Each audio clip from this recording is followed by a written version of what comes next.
Ah oui, alors j'ai parlé du pouvoir, mais j'ai parlé du beau aussi. Alors le beau, c'est très très subjectif, extrêmement subjectif, mais c'est vrai qu'on est dans un milieu, l'art contemporain a décrété, on va dire que le beau n'est plus c'est plus un critère, c'est la réalité, c'est plus un critère de la qualité d'une œuvre. Et c'est vrai que je me place, on va dire hors de tout ça, peut-être pas contre ça, mais hors de tout ça, et pour moi le beau, c'est quelque chose de très important. Qu'est-ce qui me fait me lever le matin et le peindre? Bien sûr, c'est le plaisir de manier des couleurs, de les mélanger, de tendre des toiles, de monter à 2 mètres de haut pour tendre mes grandes toiles et tout, de tartiner ça avec de la colle de peau de lapin, comme le faisait Velasquez, ou voilà. Mais c'est aussi, alors ça paraît c'est extrêmement peut-être présomptueux, c'est de créer une beauté qui n'existe pas.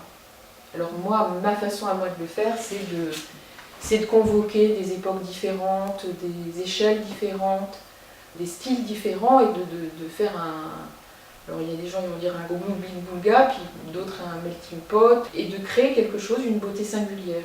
Et pour moi, c'est vraiment, c'est ça, c'est vital. Voilà, ça me tient en haleine, ça me fait vivre, et c'est ça que j'ai envie de montrer aux autres. Et c'est vrai qu'aussi par rapport à ce que propose l'art contemporain, il y a eu une grande doctrine, on va dire, qui dit finalement que les œuvres d'art, c'est pas fait pour être accroché à un mur bourgeois, ou un mur pas bourgeois, ou dans une simesse de musée. Mais c'est vrai que moi, je suis dans une facture et dans un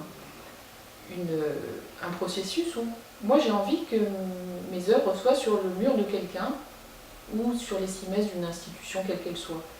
Et donc c'est vrai que sur ces deux branches-là, je me sens un petit peu singulière.